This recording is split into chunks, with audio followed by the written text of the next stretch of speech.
첫 시간으로 근로계약서에 대해 살펴보도록 하겠습니다. 노동자와 사용자는 일을 할 때 근로계약서를 체결하게 됩니다. 근로기준법에서는 근로계약이란 근로자가 사용자에게 근로를 제공하고 사용자는 이에 대하여 임금을 지급하는 것을 목적으로 하는 체결된 계약을 말합니다. 근로계약서는 매우 중요합니다. 그 이유는 노동조건이 정당한지 부당한지, 또한 임금을 못 받았을 때는 근거 자료로 사용됩니다. 또한 사업장 변경 사유를 판단하는 데 있어서도 중요한 자료로 사용됩니다. 따라서 이주노동자가 권리를 찾고자 할 때는 매우 중요한 자료가 근로계약서입니다. 예를 들어 한 노동자가 사용자가 근로계약서를 작성하지 않은 채 말로만 기본급 250만 원 주겠다고 했습니다. 그런데 막상 월급날이 됐을 때 기본급 200만 원만 준다면 그 차액 50만 원을 그 노동자는 받을 수 있을까요? 없을까요? 네, 말로 하는 계약도 물론 계약입니다. 그러나 사용자가 나는 250만 원 약속한 적 없어, 200만 원이었어 라고 한다면 그 노동자가 250만 원을 받을 권리가 있다는 걸 증명하지 못하면 그 차액 50만 원을 못 받을 수도 있습니다. 이처럼 근로계약서는 매우 중요합니다.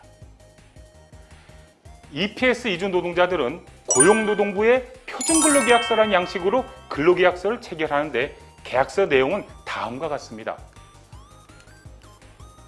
첫 번째로 계약 당사자인 사용자와 근로자의 정보가 기재되어 있습니다.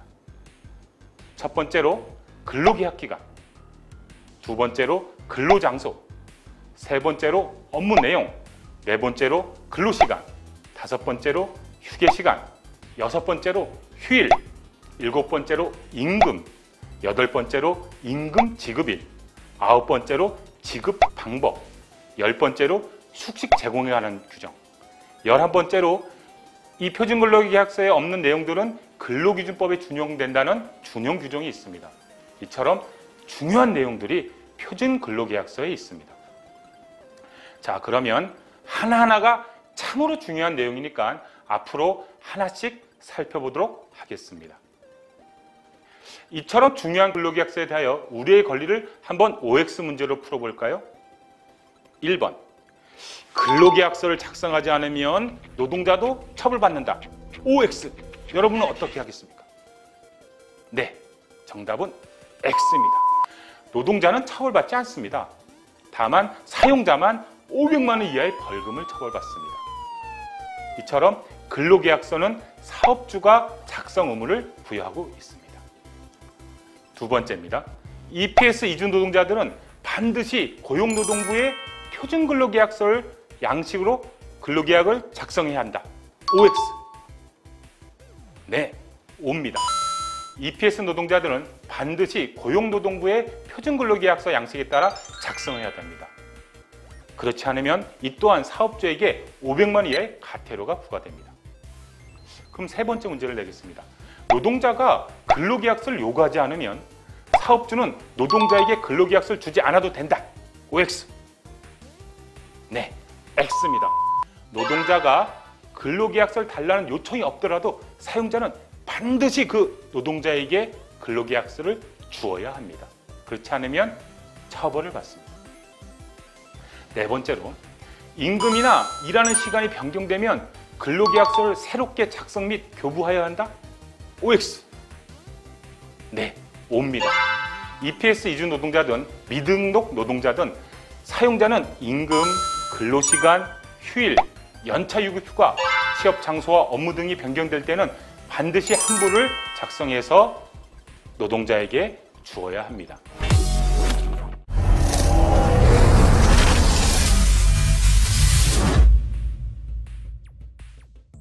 표준근로계약서의 내용을 구체적으로 살펴보도록 하겠습니다. 이 강의를 보시는 분들도 인터넷에서 표준근로계약서를 출력받으셔서 같이 보시면 참 좋을 것 같습니다. 자, 첫 번째로 근로계약기간입니다. 일단 계약기간이 언제까지로 적혀 있는지 잘 보셔야 됩니다. 보통 신규 또는 재입국자는 입국일로부터 3년 이내로 근로계약기간을 체결하게 됩니다. 또한 수습기간이 체크되어 있는지를 잘 보셔야 됩니다. 수습기간이 체크되어 있는 경우에 최저임금의 10% 감액이 가능하기 때문입니다. 즉 현재 2019년 최저시급은 8,350원인데 10%를 감액해서 7,515원까지 수습기간까지 지급이 가능하다는 겁니다. 물론 최대 3개월까지입니다. 업무 내용입니다. 업종, 사업 내용, 직무 내용들이 적혀 있습니다. 그래서 이 적힌 대로 내가 실제 일하는 것과 업무 내용이 같은지를 반드시 확인해 주시기 바라겠습니다. 근로시간과 휴게시간에 대해서 살펴보도록 하겠습니다. 법정 근로시간, 법으로 정한 근로시간은 휴게시간을 제외하고 1일 8시간입니다. 또한 일주 40시간입니다. 또한 이런 법정 근로시간을 넘어서 연장 근로를 할 수 있는데 이러한 연장 근로시간은 당사자가 합의하면 1일 8시간을 넘게 근무하거나 또는 일주 법정 근로시간인 40시간을 넘게 근로시킬 수 있습니다.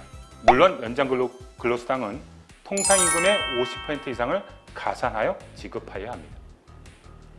다음으로는 야간 근로시간대를 살펴보도록 하겠습니다. 저녁 10시부터 새벽 6시까지가 야간 근로에 해당됩니다. 물론 야간 근로수당 또한 통상임금의 50%를 가산하여 지급해야 합니다. 그런데 법정 근로시간 및 연장 근로, 야간 근로 등은 상시 5인 이상 사업장에서만 의무 적용되게 됩니다. 다음으로는 휴게시간입니다. 근로시간이 4시간인 경우에는 30분 이상의 휴게시간을 주어야 됩니다. 8시간인 경우에는 1시간 이상의 휴게시간을 반드시 근로시간 도중에 주어야 합니다. 휴게시간은 물론 근로자가 자유롭게 이용할 수 있어야 합니다. 그런데 표준근로계약서상의 근로시간이 실제 근로시간과 다른 경우가 문제가 많이 됩니다. 즉, 표준근로계약서보다 더 많은 근로시간을 근무했음에도 제대로 된 임금을 지급받지 못하는 경우가 종종 있습니다. 여기서 제일 중요한 것은 표준근로계약서보다 더 많은 근로시간을 일을 하였다는 증거 등을 가지고 있어야 권리를 보호받을 수 있습니다. 즉, 내가 어느 정도 일했다는 근무 시간을 입증하기 위해서 회사의 출퇴근 기록 카드 등을 사진 찍어 놓거나 달력 같은 곳에 매일 출근 시간, 휴게 시간, 퇴근 시간 등을 기록하여 관리하시는 것이 나의 권리를 보장받는 데 큰 도움이 됩니다. 이후 살피겠지만 표준근로계약서와 실근로가 다르다면 사업장 변경 사유가 될 수도 있으며 또는 임금 체불이 발생할 수도 있기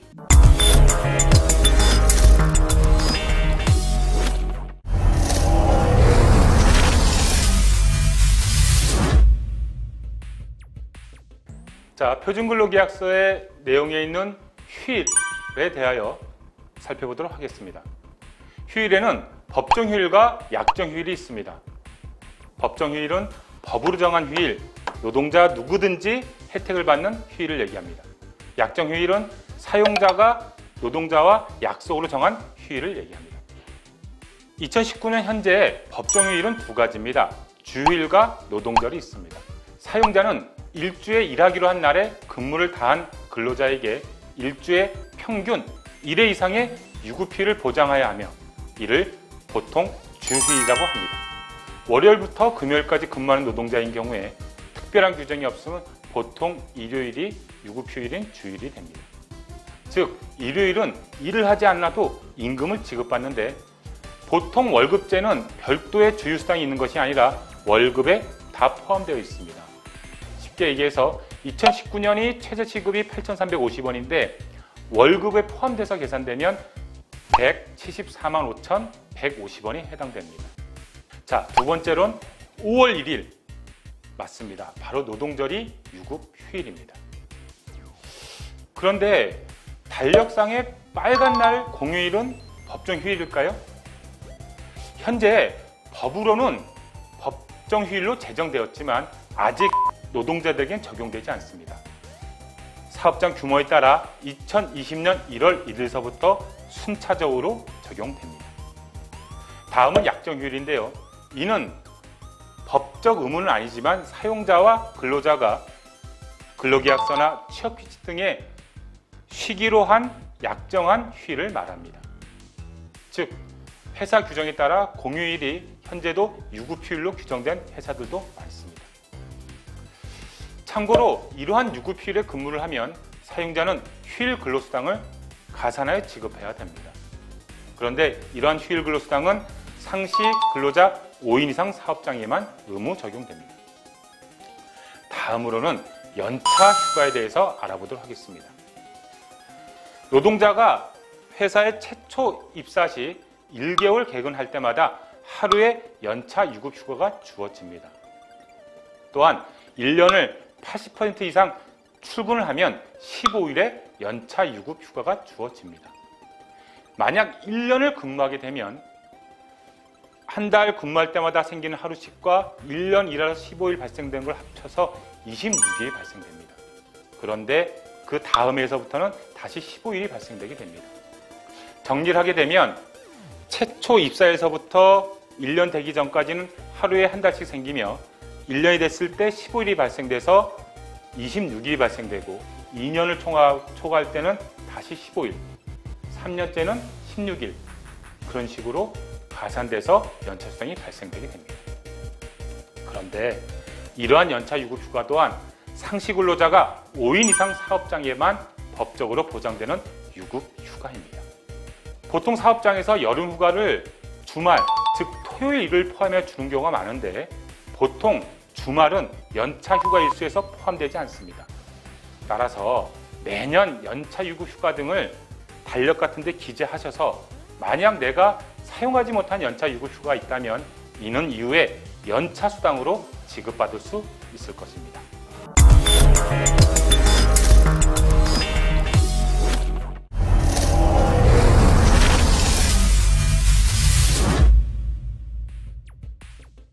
임금에 대해서 살펴보도록 하겠습니다. 올해 최저임금이 얼마일까요? 네, 시급 8,350원입니다. 적어도 8,350원 이상은 받아야 한다는 뜻입니다. 자, 이러한 최저임금을 월급으로 계산하면 일일 8시간 근무하고 일주 40시간 근무할 때 주일 수당까지 포함되면 174만 5,150원이 해당됩니다. 특별한 수당이 없으면 이 금액이 월 통상임금에 해당됩니다. 토요일 날 근무하는 노동자들이 많습니다. 그러면 문제를 내보겠습니다. 만약 월요일부터 토요일까지 매일 8시간씩 근무를 했다 그러면 연장 근로수당이 어떻게 발생될까요? 네, 토요일은 주 40시간이 넘기 때문에 토요일 8시간이 연장 근로에 해당됩니다. 다시 말해서 시간당 10,000원이었으면 8시간 근무를 했으면 일한 80,000원과 연장 근로수당이 40,000원이 포함돼서 120,000원이 발생되게 됩니다. 두 번째로는 야간 근로수당입니다. 저녁 10시부터 아침 6시까지 이 시간에 근무를 하게 되면 통상임금의 50% 이상의 연장 근로수당을 지급하여야 합니다. 예를 들어 저녁 9시부터 11시까지 2시간 근무를 했습니다. 만약 시간당 통상임금이 10,000원이면 얼마를 받아야 할까요? 네, 2시간 일했으니까 20,000원이 발생되고 10시부터 11시까지는 야간 근로 시간대이기 때문에 추가적인 50% 5,000원이 추가적으로 발생돼서 25,000원을 받아야 됩니다. 세 번째로는 휴일 근로수당입니다. 만약 내가 일하는 날이 원래 일하지 않아도 되는 법정 휴일 또는 약정 휴일이면 그 시간에 일할 때마다 휴일 근로수당이 발생되는데요. 처음 8시간은 시간당 통상임금의 50% 이상을 휴일 근로수당으로 지급하여야 합니다. 그리고 8시간 넘어서는 시간당 100% 이상의 휴일 근로수당을 지급해야 합니다. 예를 들어 내가 일요일에 근무를 하였고 시간당 통상임금이 10,000원이면 1시간을 일하면 시간당 15,000원이 발생됩니다. 그리고 이것을 8시까지는 15,000원씩 발생되다 8시간 넘어서 일하게 되면 1시간당 일할 때마다 맞습니다. 네, 시간당 20,000원을 추가로 받게 됩니다. 이것이 바로 휴일 근로수당입니다. 또한 연장 근무를 하다가 야간 근로시간과 겹치게 되면 어떻게 될까요? 네, 각각 중복해서 계산됩니다. 예를 들어서 시간당 10,000원이면 연장 근로수당 5,000원, 야간 수당 5,000원 합쳐서 20,000원으로 계산되는 거죠. 또한 휴일 근로수당과 야간 근로수당이 중복되면 어떻게 할까요? 똑같이 중복해서 계산합니다. 그런데 중요한 게 있습니다. 이렇게 연장 근로수당, 야간 근로수당, 휴일 근로수당은요, 상시 근로자가 5명 이상 사용되는 사업 또는 사업장에게만 법적으로 지켜야 할 의무로 되어 있다는 것입니다.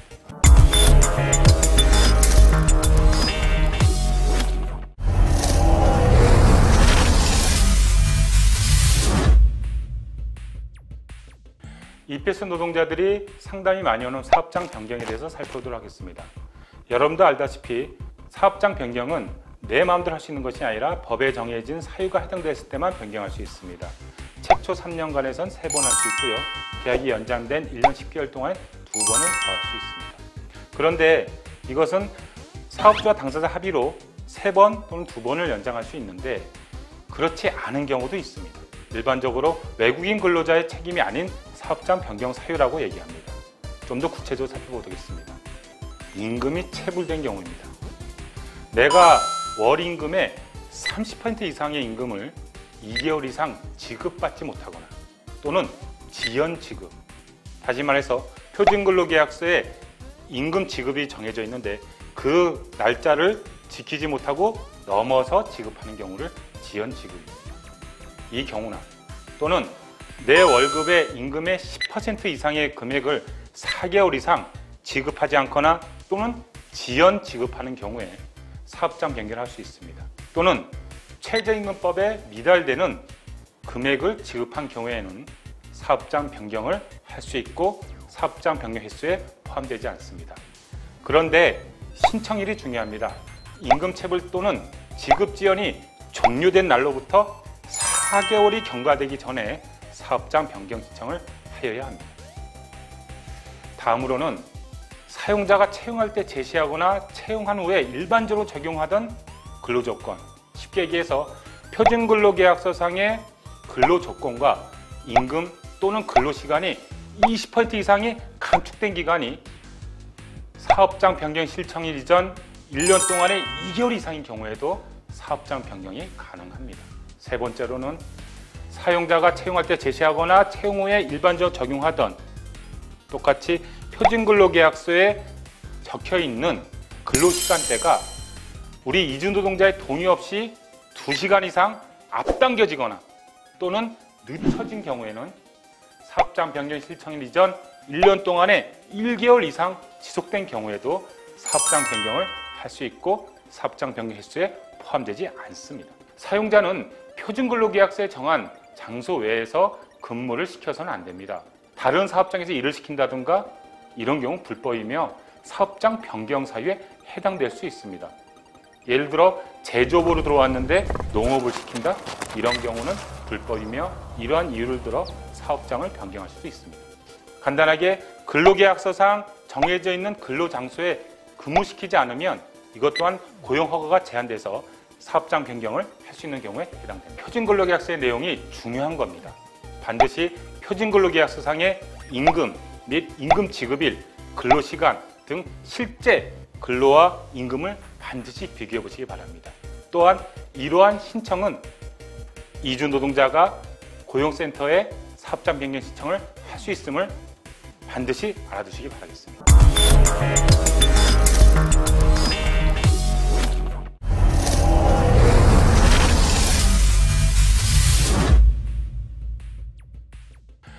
다음 표준근로계약서에 있는 숙식 제공 관련 문제입니다.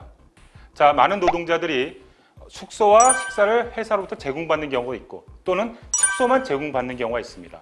이 경우에 숙박비를 임금에서 공제되는데 이 또한 한도가 정해져 있는 겁니다. 1차적으로 숙소가 어떠냐에 따라서 달라집니다. 정말 집처럼 생긴 데냐 아니면 컨테이너처럼 임시주거시설이냐 이것 따라 다릅니다. 만약 정말 아파트처럼 집처럼 되어 있고 또 식사까지 제공하면 나의 월급 통상임금에서 20%까지만 가능합니다. 그렇지 않고 임시시설인 컨테이너 박스인데 식사를 같이 제공한다. 그러면 통상임금의 13%까지 가능합니다. 또한 숙소만 제공한다. 식사는 제공하지 않고 아파트처럼 생긴 제대로 된 숙소에서 숙소만 제공하는 경우는 월 통상임금의 15%이고요. 임시주거시설, 아까 얘기했던 컨테이너 박스 딱 그러면 월 통상임금의 8%까지만 가능합니다. 보통은 이주노동자 같은 경우는 최저임금이 월 통상임금에 해당됩니다. 연장근로수당이나 기타 야간근로수당은 통상임금에 해당되지 않거든요. 그렇기 때문에 월 최저임금인 2019년인 같은 경우는 174만 5,150원을 기준으로 해서 그 퍼센티지로만 숙식비를 제외할 수 있습니다. 근데 중요한 거는요, 사업주 마음대로 뛸 수 있는 것이 아닙니다. 사업주는요, 표준근로계약서에 기재된 금액 범위에서만 숙식비를 징수할 수 있고, 또한 사업주는 임금에서 숙식비 자체를 사전공제할 경우에는 노동자에게 공제액 등을 명확하게 이해할 수 있도록 자국어로 된 동의서가 반드시 필요합니다. 동의서가 없다면 이 또한 받을 수 없는 것입니다. 다음은 사용자가 처음 고용허가제를 받을 때 이주노동자의 숙소가 마치 아파트처럼 제대로 된 숙소라고 얘기해놨지만 실제로 컨테이너처럼 임시 주거시설을 제공한 경우에는 이를 이유로 사업장 변경을 할 수 있는 것입니다. 또한 사용자가 이주노동자에게 제공한 숙소가 숙소시설 기준의 일부를 또는 전부를 충족하지 못한 경우에는 이 또한 노동부에서 시정 조치를 했음에도 불구하고 시정되지 않으면 이를 이유로 사업장 변경을 할 수 있습니다. 그러면 이주노동자들의 숙소시설의 기준에 대해서 좀 살펴보도록 하겠습니다. 첫 번째로 사용자는 남자와 여성을 기숙사의 같은 방에 거주하게 하여서는 안 됩니다. 또한 사용자는 기숙사를 설치하는 경우에 소음이나 진동이 심한 장소를 피하여야 합니다. 취업 시간을 달리하는 2개조 이상의 근로자들을 같은 침실에 기숙하게 해서는 안 됩니다. 기숙사 침실의 넓이는 1인당 2.5 제곱미터 이상으로 하여야 하며 일실의 거주 인원은 15명 이하로 하여야 합니다. 난방시설도 있는데요, 보일러 등을 이용한 바닥 난방 시설이 설치되어 있어야 합니다. 또한 화장실과 샤워실이 설치되어 있어야 합니다. 그리고 침실과 화장실, 샤워실 각각의 잠금 장치가 되어 있어야 됩니다. 방별로 화재 감시기가 설치되어 있고 소화기가 비치되어 있어야 됩니다. 이러한 것들이 외국인 근로자들의 기숙사의 설치 조건들입니다. 다음은 부당한 처우로 인해서 사업장을 변경할 수 있는 경우를 설명하도록 하겠습니다. 만약 이주노동자가 사용자로부터 성폭행을 피해를 당하면 그 즉시 긴급하게 사업장을 변경할 수도 있습니다.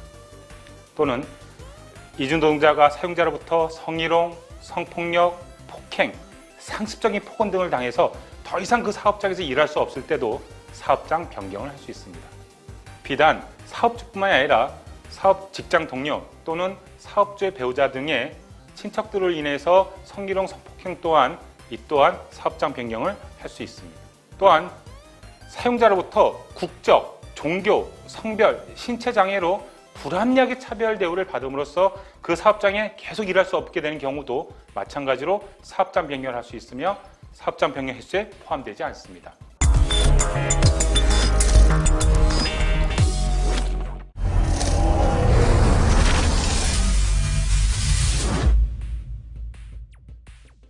휴업수당에 대해서 살펴보도록 하겠습니다. 만약 회사가 일이 없다고 휴업을 하면 노동자는 임금을 받지 못할까요? 아닙니다. 사용자의 귀책사유로 휴업하는 경우에도 평균 임금의 70% 이상을 휴업수당으로 지급받을 수 있습니다. 만약 사업주가 평균 임금의 70%를 지급하지 않으면 형사처벌을 받을 수 있습니다. 물론 민사적으로는 100% 받을 권리가 있지만 70%마저 주지 않으면 노동부가 처벌한다는 뜻입니다. 그리고 퇴직금과 출국만기 보험에 대해서 살펴보도록 하겠습니다. 출국만기 보험은 여러분들이 알다시피 이주노동자들에 대하여 퇴직금을 대비하여 사업주가 가입하는 보험입니다. 보통은 출국만기 보험은 통상임금으로 기준하기 때문에 실제 받아야 할 법정 퇴직금보다 적은 경우가 대부분입니다.